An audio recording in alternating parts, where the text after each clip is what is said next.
Welcome back to the channel, you all, and welcome to North Bend, Ohio.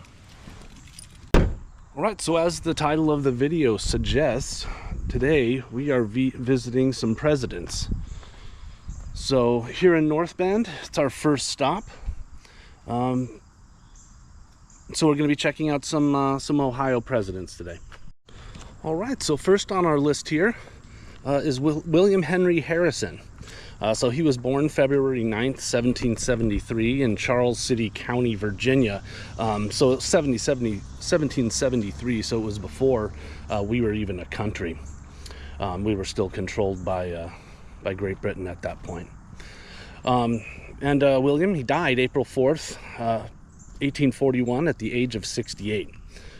William, he fought in 3 wars, the Northwest Indian War, Tecumseh's War, and the War of 1812. During the War of 1812, President Madison, he gave him command of the Federal Army with the directive to retake Detroit from the British.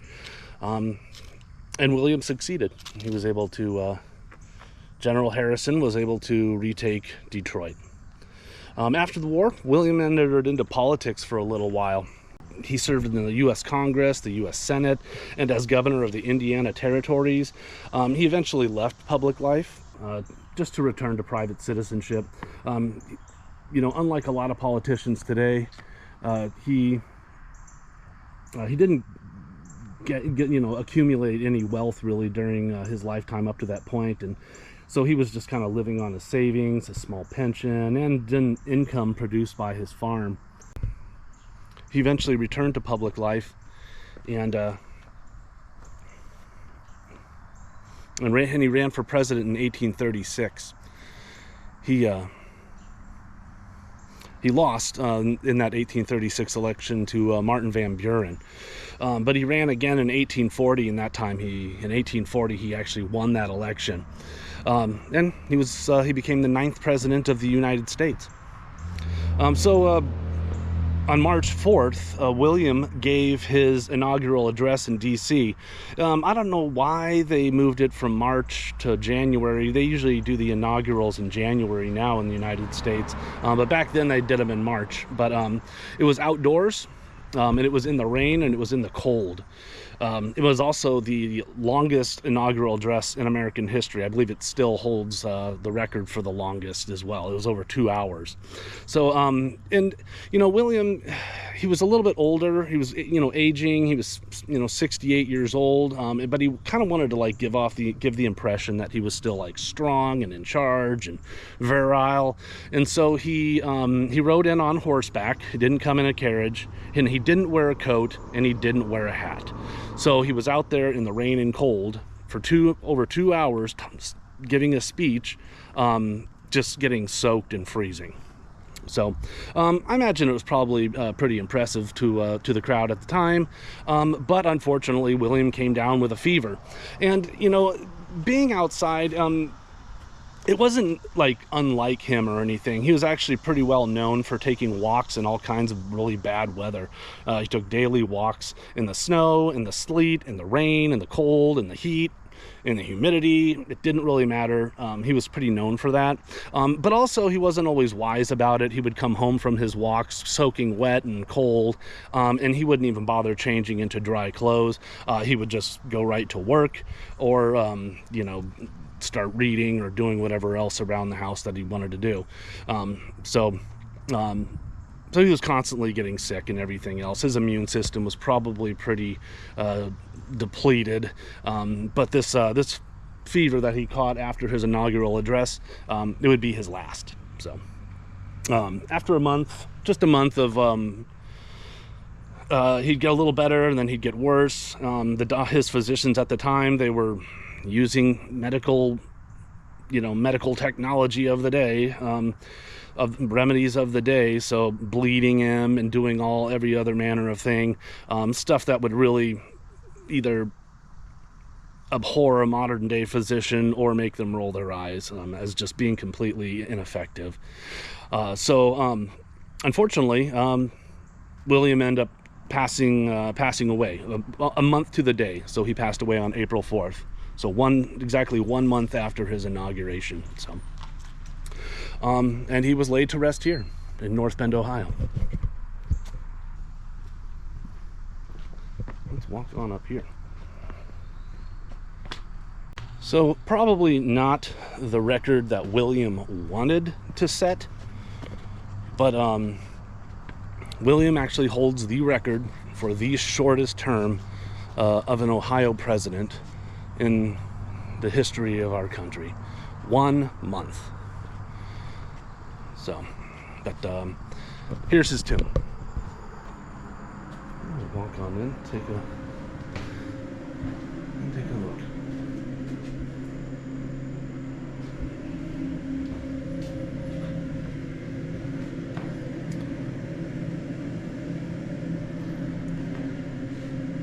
So it looks like this is his family. If you can see the brass one there, that's William and his wife. That's their final resting place.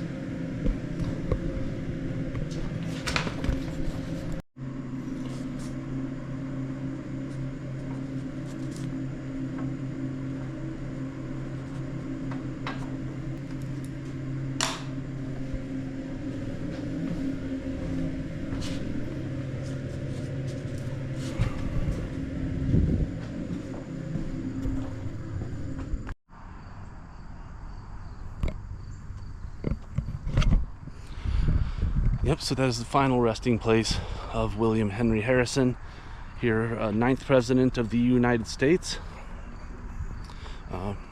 here in North Bend, in the great state of Ohio. So, I love to stay. It's a beautiful garden here. I'd love to stick around and hang out, but we got to move on to the next one. I drove about 130 miles to get here, and now I've got about 150 miles to get to our next president. So stick around. Yeah, but as you can see, William, he was a pretty accomplished guy, you know, by the time he became president and passed away. Secretary of the Northwest Territories, delegate of the Northwest Territories to Congress, territorial governor of Indiana, member of Congress, Ohio State Senator, United States Senator from Ohio, minister to Columbia, and 9th President of the United States.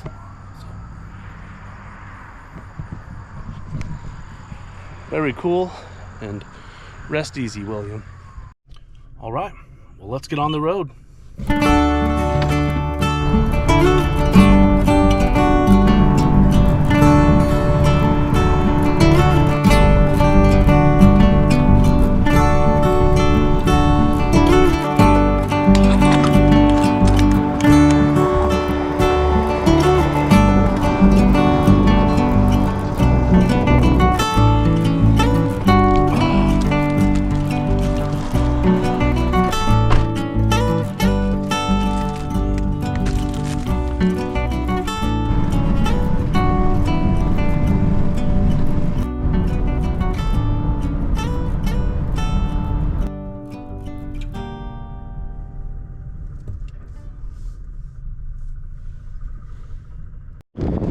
All right, well, welcome to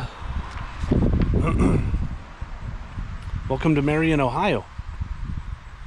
We are here visiting Warren G. Harding, the 29th President of the United States, and this is the area where he kind of grew up in, and then also the area where they laid him to rest after he passed away. So just some quick facts about him, some little bit of info. So he was born November 2nd, 1865 in Blooming Grove, Ohio. And then he died August 2nd, 1923. Actually, when Warren was 5, his family moved to Caledonia, which isn't far from here. And then his father, Tryon Harding Sr., he bought a little local weekly newspaper. He bought a struggling one. So really from the age of 11 on, Warren, he was learning just sort of the basics of being a newspaper man. At age 14, he enrolled at Ohio Central College, where it was said he was a great student. He would end up graduating 3 years later at the age of 17. So he was he was a real go-getter. So imagine graduating college when you're 17 years old. So when he was 18, Warren, with a handful of his of other investors, he invested in a failing newspaper here in Marion, and he just took on the role of editor, and he quickly turned it around and made it one of the most popular papers in the area. So from there he kind of branched off into politics. He would go on to run for the Ohio State Senate and win. So he served in the Senate for 4 years. He served for 2 years as Lieutenant Governor of Ohio, a U.S. Senator for 6 years. And then with the death of Teddy Roosevelt around then, because Roosevelt was sort of like the party favorite to go on and go for president again, but with his death, it kind of left a door wide open for Warren to try for the presidency, and so he did. In 1920, the election of 1920, he was successful, and he went on to become the 29th president of the United States. 2 years into his term, on July 27th, 1923, in San Francisco, Warren's main physician was called to his room because he was complaining about upper abdominal pain. I'll take a seat here real quick. He was complaining about upper abdominal pain. The physician, his main physician, thought that it was something gastrointestinal, likely just like an upset stomach or something, but the pains persisted, and one of his other physicians was pretty convinced that there was something going on with his heart. So really over the coming few days, his condition got worse and worse, and then on the evening of August 2nd, Warren passed away. And despite some of the scandals that kind of surrounded Warren, he was actually, the news of his passing, it actually shocked the world. He was generally liked and respected by both the American public and just world leaders around. On his last train ride back to, when they were bringing him back to Ohio to bury him, an estimated 9 million people lined the railroad tracks to pay their respects to him. So, and then Warren was laid here.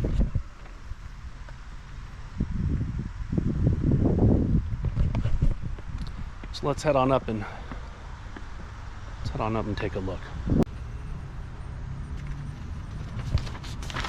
So that's him and his wife are buried in there. Well, I guess they don't let you come in, go through the gate and go in there. Maybe just the folks that go in and do the lawn maintenance. But what a beautiful monument. What a beautiful, absolutely stunning. All right, Warren, I can at least do that, sir. So I'd love to stay in chat, Warren, but we've got one more to hit up here today, and not as far of a drive, so about 60 miles, and I'll see you there. All right, you couldn't ask for a more beautiful day. I think it's maybe 68, 69 degrees right now. Absolutely perfect out, so we're starting to kind of feel a little bit more and more like fall. But I'm gonna get on the road. We've got about an hour or so-ish drive to see our next president, so stick around with me.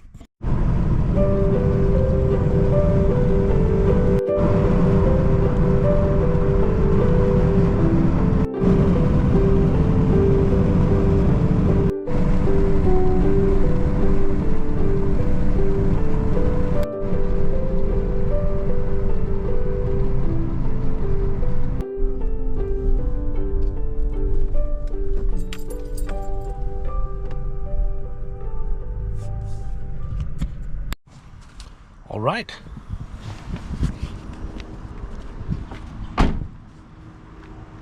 Well, welcome to Fremont, Ohio. We are here at Spiegel Grove. All right, let's see if we can find a little map or something to check out here. All right, so yep, we're here at Spiegel Grove. This is the resting place and presidential museum and library for President Rutherford B. Hayes. So this was actually, he bought this, I believe the thing said in 1863. And he lived here basically from then all the way up until the time that he died. But here's the Hayes home here.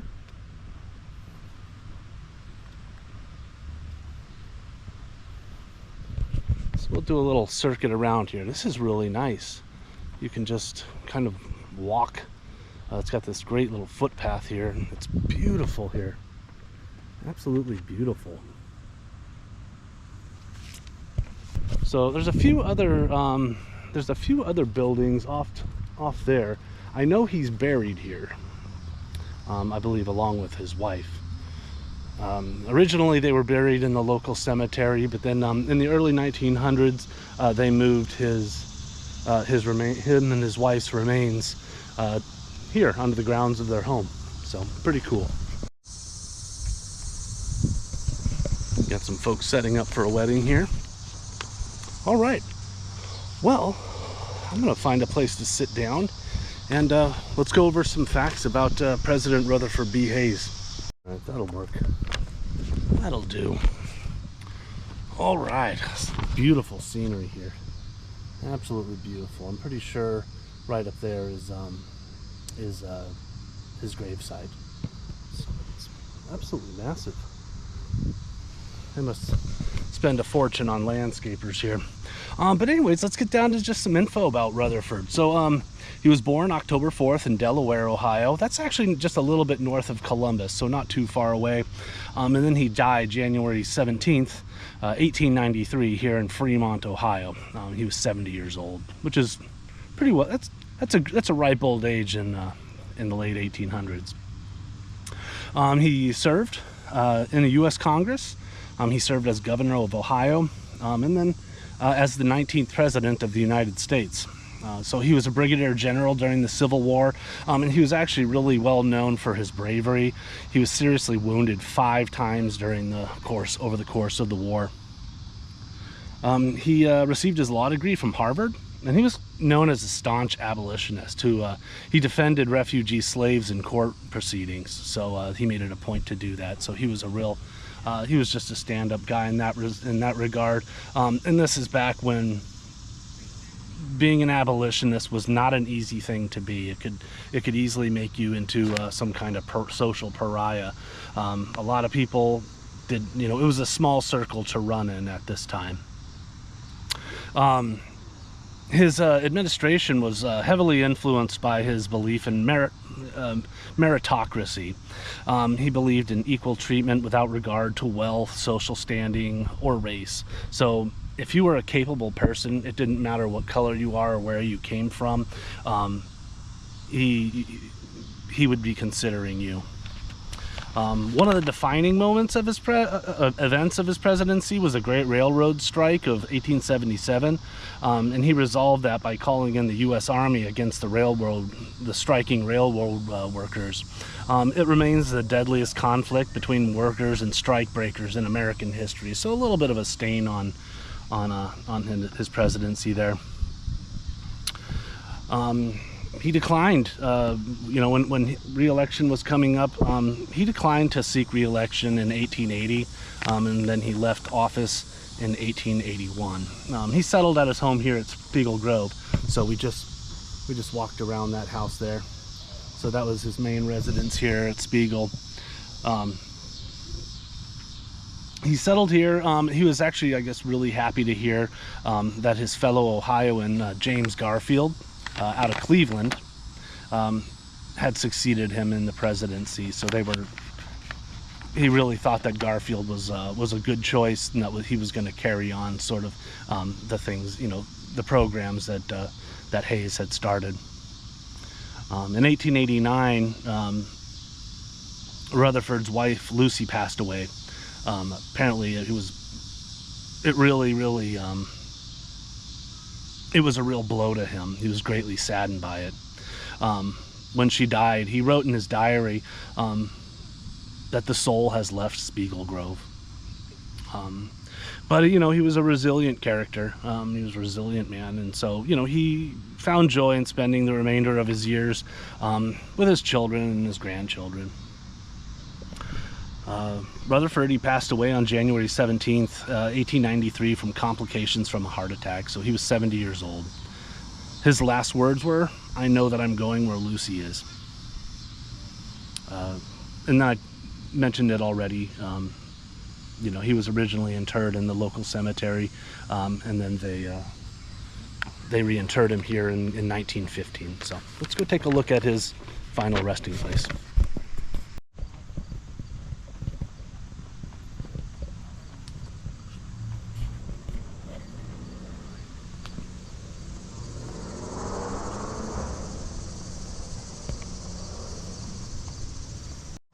All right, there he is. Rutherford B. Hayes, October 4th, 1822 to January 17th, 1893. And Lucy Webb Hayes, 1831 to 1889.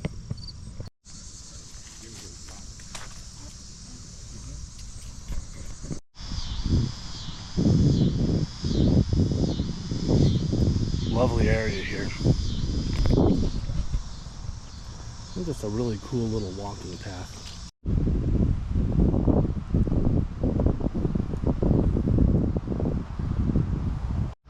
Alright, there's his home again. Man, I count 6 chimneys on that building. Man, be grateful the times we live in where we've got central air.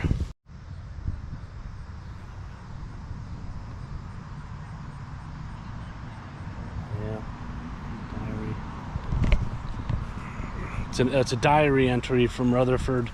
He's talking about how beautiful this place is during the fall, and I don't doubt his word. I'll bet this place in about a month is going to be like a fireworks show with the leaves. All right. Oh, one other thing that I just read on one of the little plaques there is that the gates, the 3 entrance gates around this estate here, when I was pulling in, I filmed them a little bit, so you can always rewind the video and check them out. Apparently those gates were donated by the White House back in 1915. So those are original gates to the White House, and they donated them here to his library. So super cool. Hey buddy, you hitching a ride, dude? Well, he might not like where I'm going. So all right, I'm headed to my campground for the night, so I will see you all when I get there.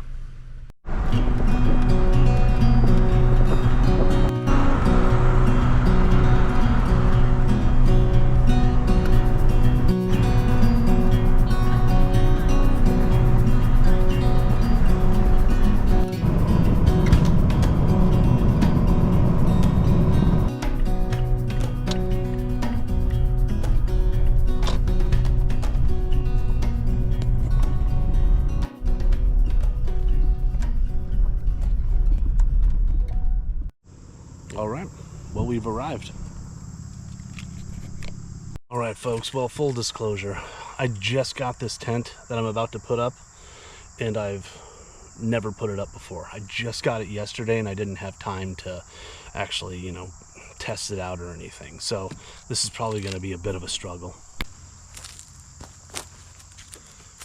But I did watch a couple YouTube videos on how to do it, so hopefully it won't be too bad.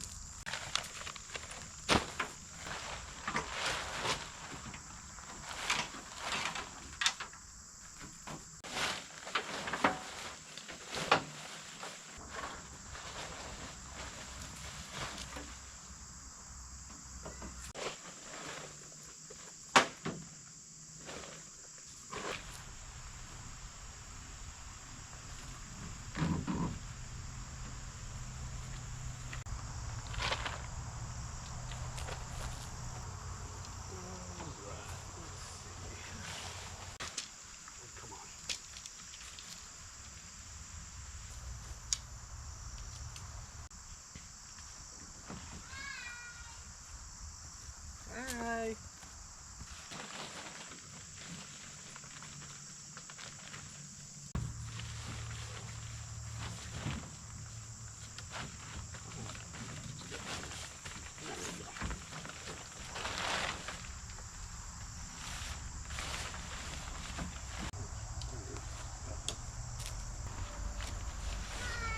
Hi.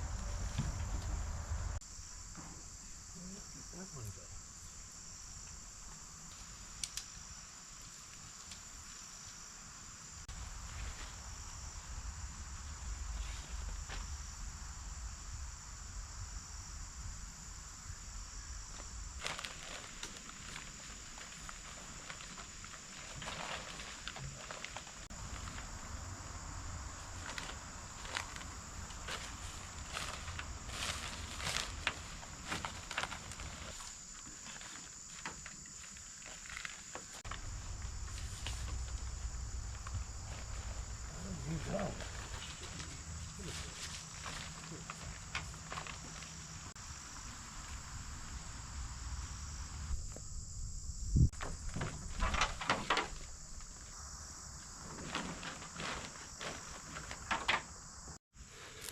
Oh, well, not the most slick tent pitching I've ever done, but hey, whatever. Took me about 30 minutes, so not bad for a first time. All right, so yeah, this is the Napier Backroads truck tent. So that's room in there. So that should fit me just fine. I was looking at some things, but I have a 5-foot bed and I'm 6 feet tall, so I'd be curled up or in weird positions all night long. So I went with this one because it utilizes the extra space from the tailgate, and that should cover it. I believe the tailgate is maybe 18 inches, 20 inches tall, so this should this will fit me just great. So but yeah, I mean, it's roomy in here. So yeah, I wanted to check it out too, because I don't know if this is something that would fit both myself and the kids, or if it would just have to be one kid, or how that would work. So, but anyways, yeah, Napier Backroads truck tent. So I got the one that's 60 inches. It fits the 5-foot the trucks with the 5-foot beds. So, but I'm gonna finish getting this ready here. Got a air mattress to blow up, sleeping bag to pull out, and all that jazz. So see you in a bit. Oh man, I just realized I forgot to bring bug spray. Ugh. I'm hoping it gets cold enough that the mosquitoes aren't out. Otherwise, mosquitoes are gonna have a good night tonight. Not me though. I just realized I forgot to bring a chair as well. So I'm sitting here in the cab of the truck. Man, I'm all out of sorts. You know, moving does that. You end up misplacing everything. Because like I had all my bins and everything, my camping and my hunting gear all perfectly organized, and then I moved, and now it's like I don't know where anything is anymore. So, but I'll just make do. I guess I can use the door to the tent as a chair. So I remembered that I forgot the chair, but like I didn't want to turn around and go back to the house because I was already, you know, several miles away. And I was like, there's a picnic table at the campsite anyways, but it's out there in the sun by the fire pit, and it is just way too hot in the sun right now. I moved my truck just to be here in the shade. So when the sun goes behind the trees, I'll get out there and make a fire and sit at my picnic table. But man, I also made way better time today than I thought I was going to. I thought I'd be pulling in here around like 5 or 6 or something, and I ended up pulling in here like at 2:15. So so it's like midday right now. It's not a bad day.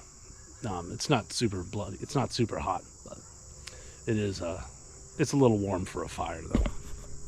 I think that's my main complaint with this tent is the door. Like it seems like this is a good way to like ruin your door or the mesh.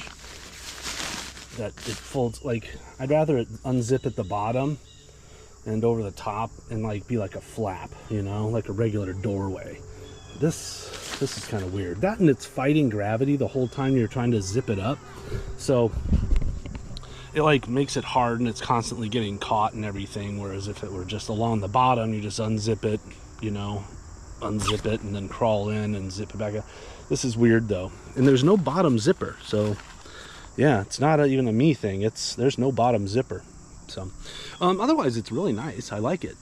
Yeah, I definitely recommend. I got it for like, I think it was like $169 off of Amazon.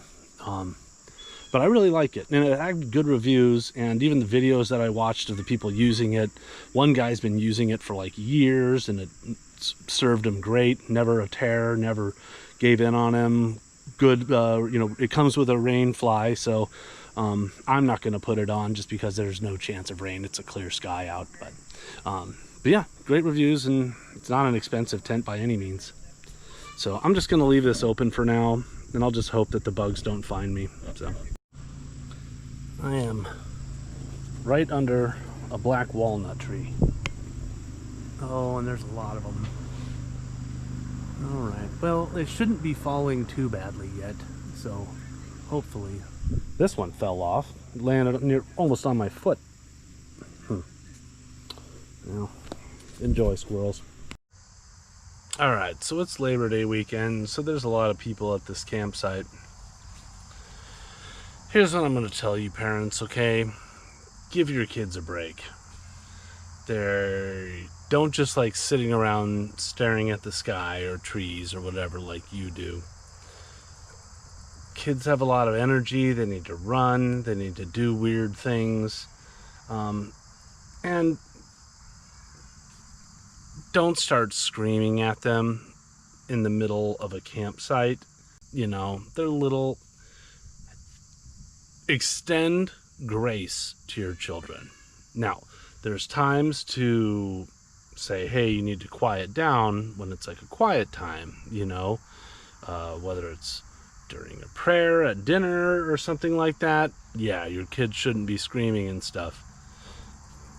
But they're outside, they're cracked out on fresh air, like, just let them go run and be wild animals for a while. Don't start screaming at your kids because they, I don't know, did one little random thing that upset you or something. Have a little grace with your children. Have a lot of grace with your children, actually. They're kids, you know. You wanted to get them outdoors, let them get outdoors. This is how they're going to learn to love it, is when they go out and they have good experiences with it. So don't scream at your kids. Don't beat them in the tent. Screaming at them, it stresses them out. They're not going to absorb a whole lot of what you actually say. They're just going to be scared. You don't want to be the object of fear in your children's lives. So putting that out there. But yeah, so far right now it's starting to cool off. We are almost, you can see my fire pit right there. We're almost there. As soon as the shade goes over that, I'll build a little fire, and then I'm about ready to make some dinner. I'm getting hungry. Tonight on the menu is a mountain house, beef stroganoff. So we're gonna do that. We'll boil up some water, and then we'll get after it. I have found, well, one fly came into my tent and I had to run him off, and then I found one tick. I don't know about you people, but like anything that like sucks your blood, they tend to really gross me out. I don't like mosquitoes. I don't like deer flies. I don't like ticks. You know, anything that like, you know, attaches to you and like sucks your blood. Gross. I don't want to deal with it. So I have no idea how a tick managed to get in here. Like, I'm up off the ground. Like, how did a tick get in here? Do they fly? I don't know, leave a comment below if you know whether or not ticks can fly. Because I thought that they just sort of crawled on the ground and hung out in trees and waited to drop on things. I didn't know they could fly. And right now I'm up off the ground. Like, they shouldn't be able to get me. But I'm gonna have to do a thorough sweep tonight before I go to bed, because otherwise I'm just gonna be creeped out all night and I'll never get a wink of sleep. That's what I'm talking about. We're just about there. It's starting to chill down a little bit. It's not too bad. But the more important thing is that the picnic table and the fire pit are both in the shade now. All right, there we go. All right. Need that. We need that.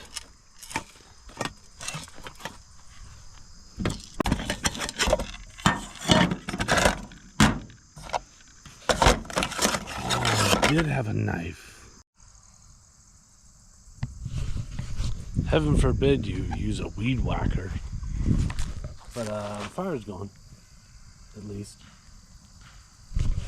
So there's that. Alright, so let's get after this. Alright, well, let's get after it. Alright.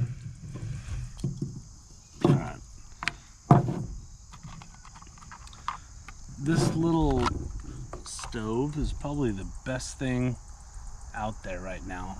Especially if you're traveling light. Kind of stretch it out. Extend these little guys here. I don't even know the name of this thing.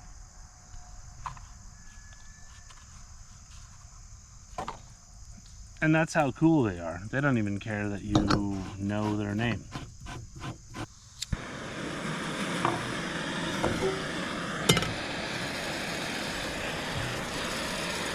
We're gonna dump all.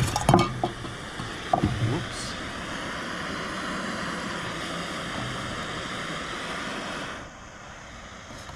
Alright, let's go. Let's go easy on it.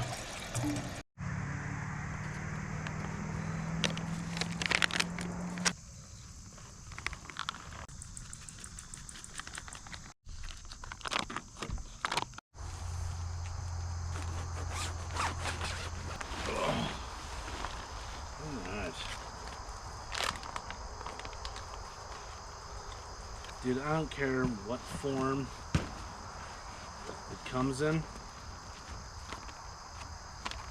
I love beef stroganoff.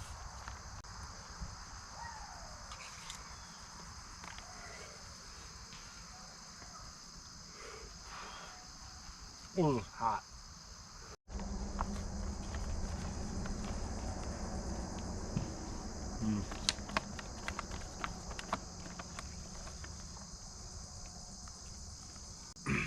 The directions call for 13 ounces of water. Don't do it. I used 12 ounces of water and it was still a bit too much. If you like your noodles just a bit al dente, use 11 ounces next time. But that was still good. I love stroganoff.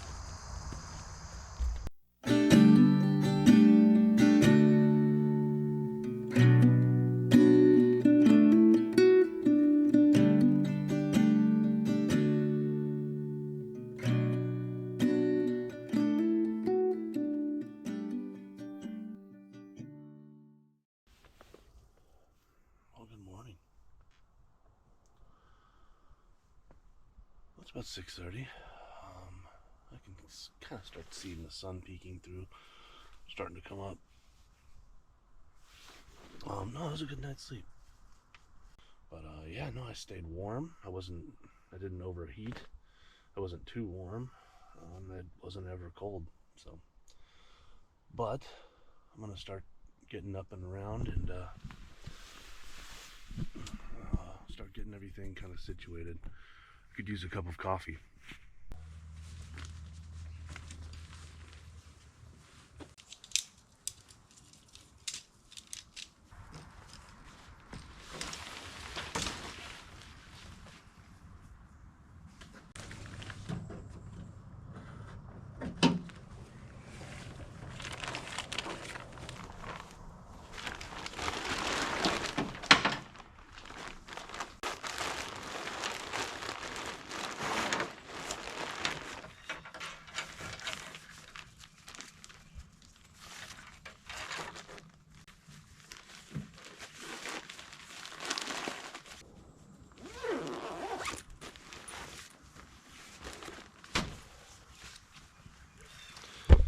I'll tell you what, that was way easier to take down than it was to put up.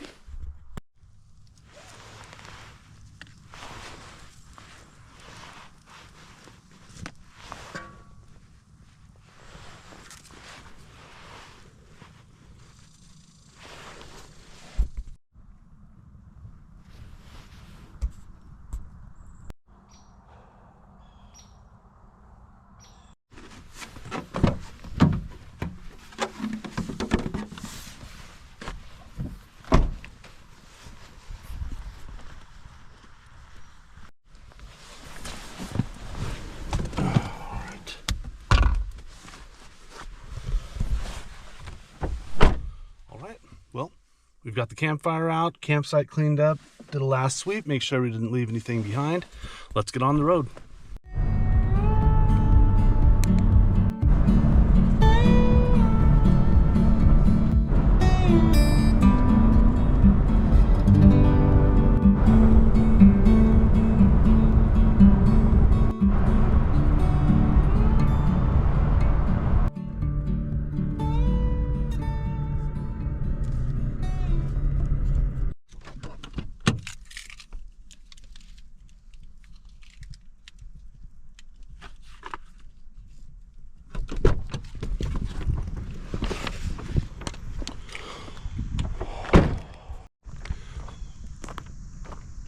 Welcome to Cleveland, Ohio.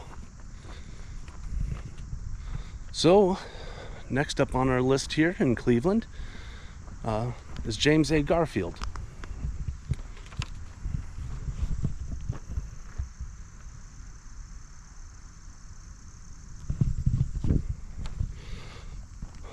All right.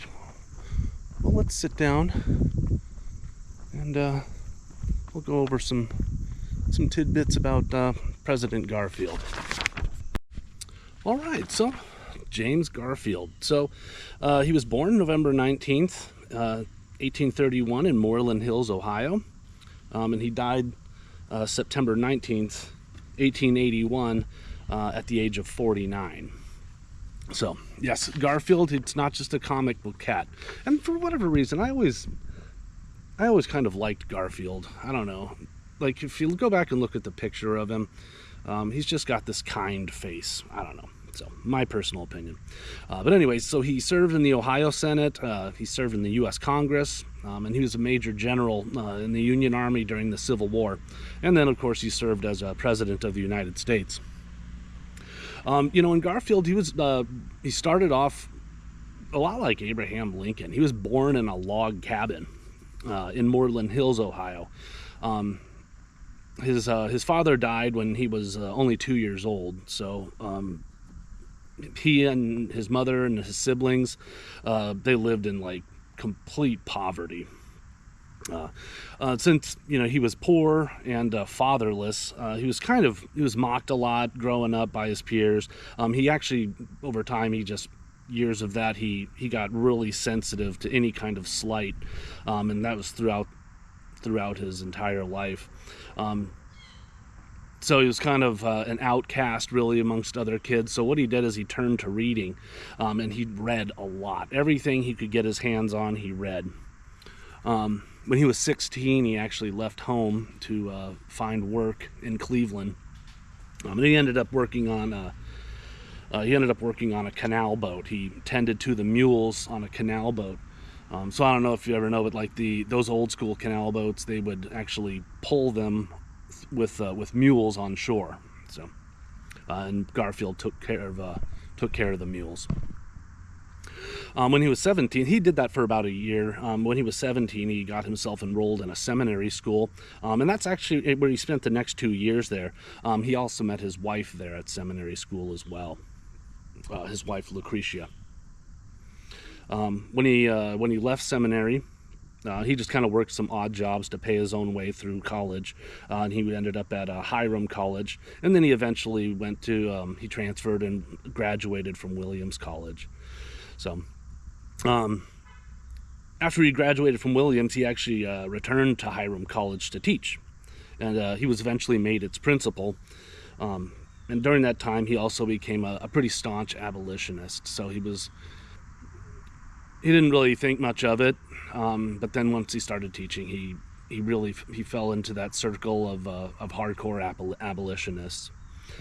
In 1860, he was actually approached by just the local Republican leaders, and they convinced him into entering into politics, and that's when he was elected to the Ohio State Senate.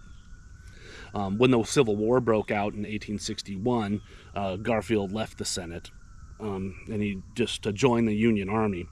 And he served with distinction the entire time until 1864, when his service ended. When he left the service, he went on to run for Congress, where he won, and he served in Congress for like the next 17 years. And then from there, he ran for president and won, and then the rest is history. So he served as president for only 6 months when a crazy person, somebody who was upset that they had not been given a cabinet position, had not been given a position in his administration, so they were pretty upset about that. So they decided to shoot Garfield. So they went out, he shot Garfield, injured Garfield, and then Garfield eventually passed away from complications due to infections. So if it had been like the modern day and era, if it had been today, he would have lived. But back when he was shot, he did not. They didn't have the antibiotics and the surgical know-how to actually save him. So, and again, not a record. William Henry Harrison, he holds the record for shortest term in office, and in second place is President James Garfield. So, after he passed away, he was laid to rest here at Lakeview Cemetery in Cleveland, Ohio. So, let's go take a look.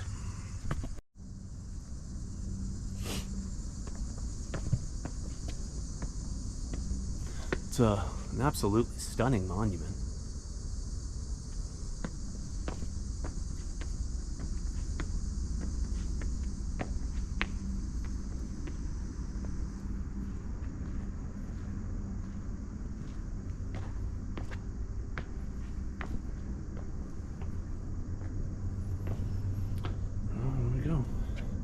Burial place of James A. Garfield, 20th President of the United States. Very cool. I don't know, are we able to get in?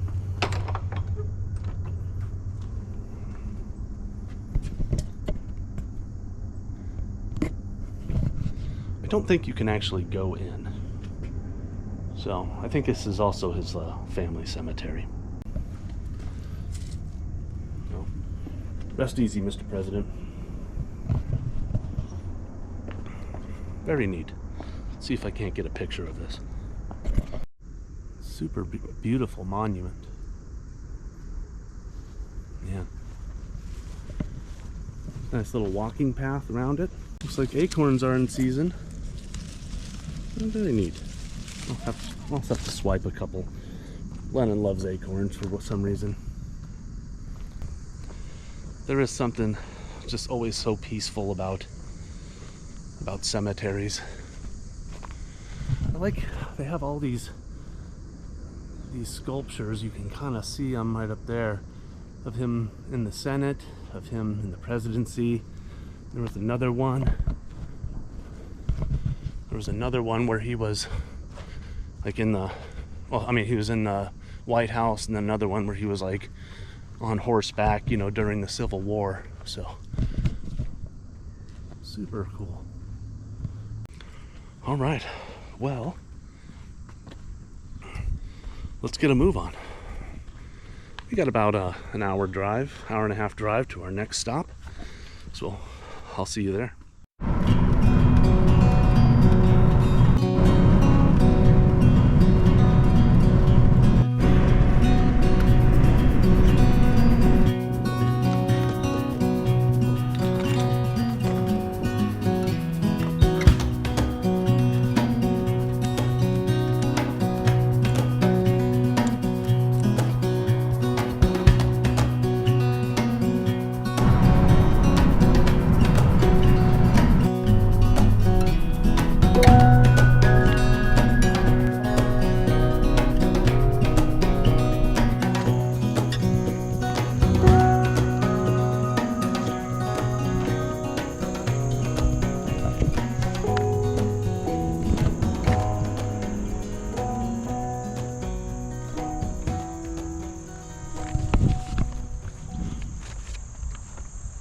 All right, well, welcome to Canton, Ohio.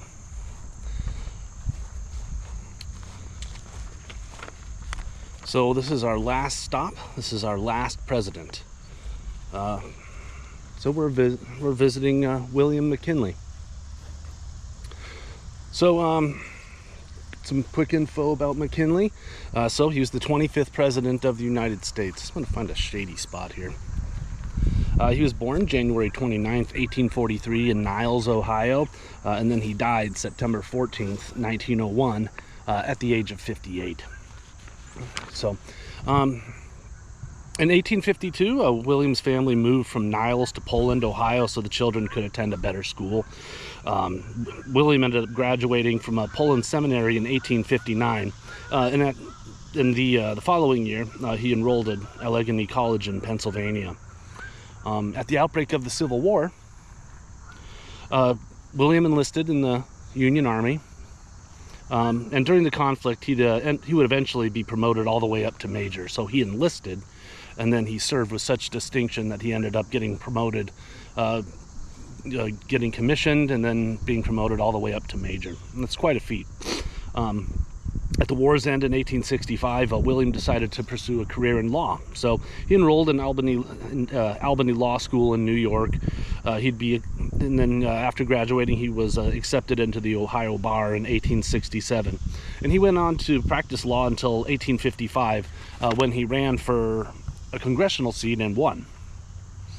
After 2 terms in Congress, William ran for the Ohio governorship, and then he won. And then after 1 term as governor of Ohio, William successfully ran for the United States presidency. He was inaugurated on March 4th, 1897. One controversial event that kind of surrounded William's presidency happened in January of 1898 when he sent the USS Maine to Havana, Cuba. And at the time, Spain and Cuba were having it out. And I believe the United States was supporting the Cuban side of it, trying to run Spain out of Cuba by helping the Cuban rebels. So a few weeks after the USS Maine, he sent the Maine there to just, I don't know, as kind of a show. So after a few weeks, the Maine mysteriously exploded and sank a few weeks after arriving. It went down with like all 266 sailors. So quite a few people perished when it exploded. So that event ended up pushing the United States into war with Spain. You know, and I guess the controversy around it is still, there's a lot of conspiracy theories basically saying that we blew up our own ship just as an excuse to go to war with, and then we blame it on Spain, and then we would go to war with Spain. So I don't really know. The United States blamed Spain for blowing it up. Spain said they didn't have anything to do with it. So it's one of those items that's just kind of lost the history. So shortly thereafter, though, McKinley actually ran for another term, and he was inaugurated again for the second time on March 4th, 1901. September 5th, 6 months into his second term, William was shot by an assassin in Buffalo, New York. Then on September 14th, he passed away due to complications with infection. And then he was laid to rest here in Canton, Ohio. So let's say we go take a look.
that was the final resting place of William McKinley.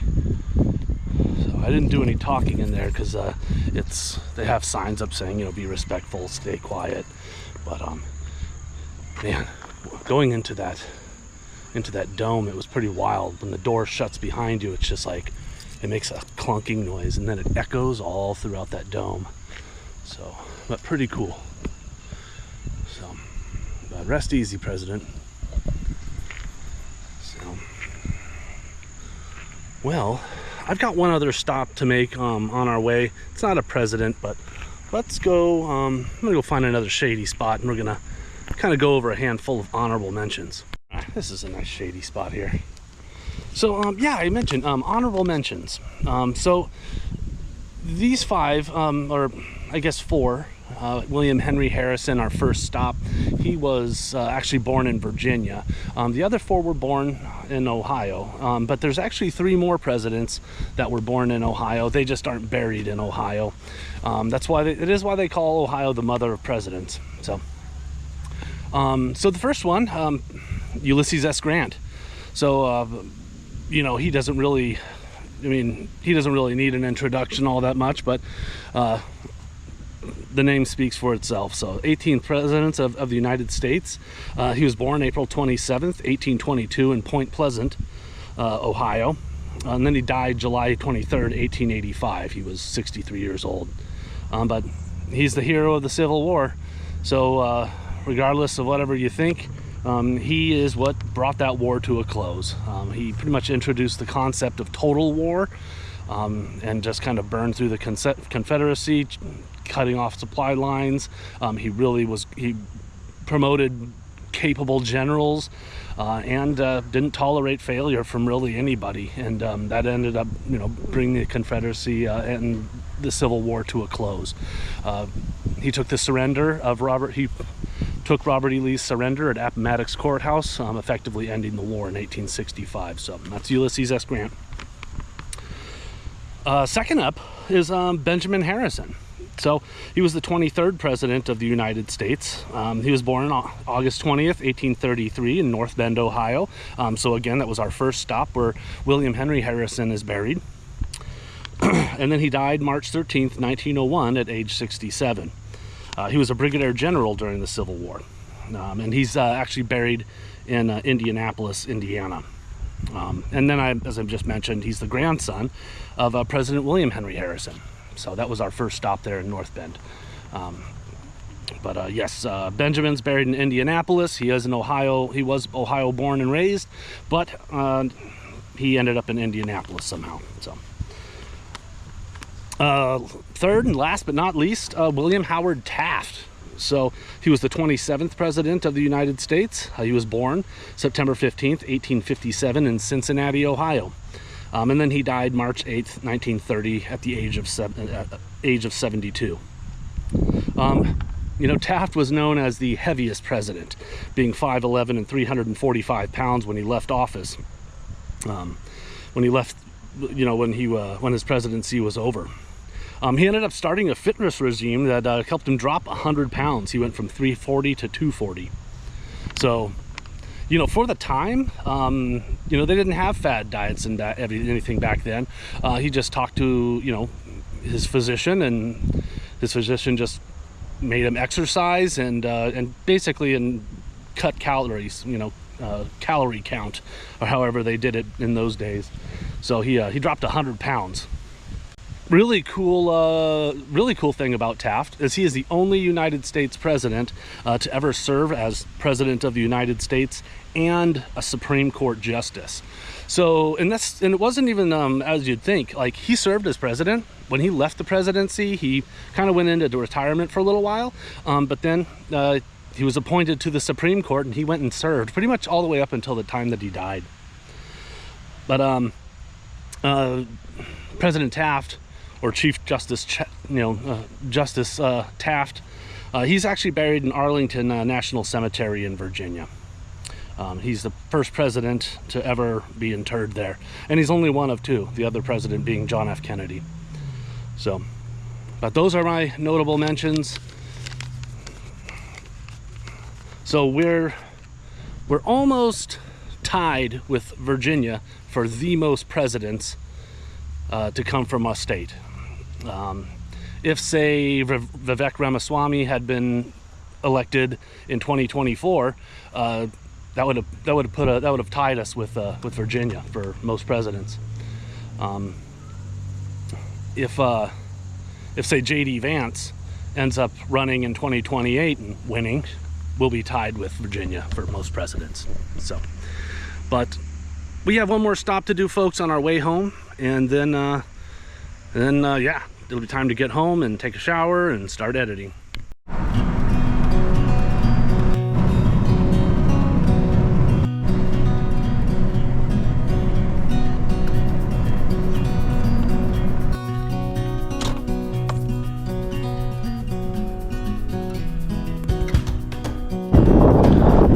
Well, welcome to Ashland, Ohio, the final resting place of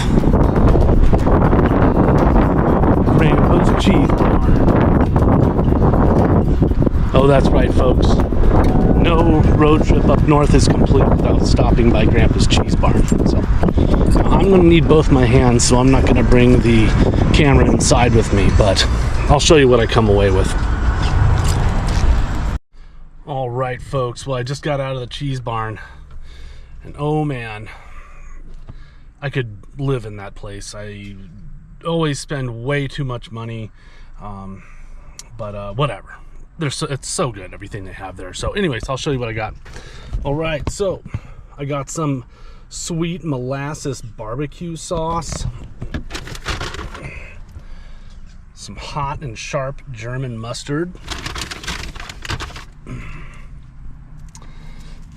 all right, bacon jalapeno Munster cheese, horseradish bacon, got a handful of beef sticks here, hot smoked or home smoked hot pepper cheese, green chili pepper cheddar, pepper jack. I'm out at home, so I just grabbed some. English onion pub cheese, it's double Gloucester, and then some little garden crackers to go with it. So don't ask me how much I paid for all of that, but anyways, I'm gonna go ahead and call it here, folks.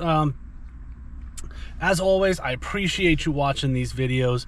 Make sure you're hitting that like button, make sure you're hitting that subscribe button, and I'm gonna start driving home, and I will see you all next time.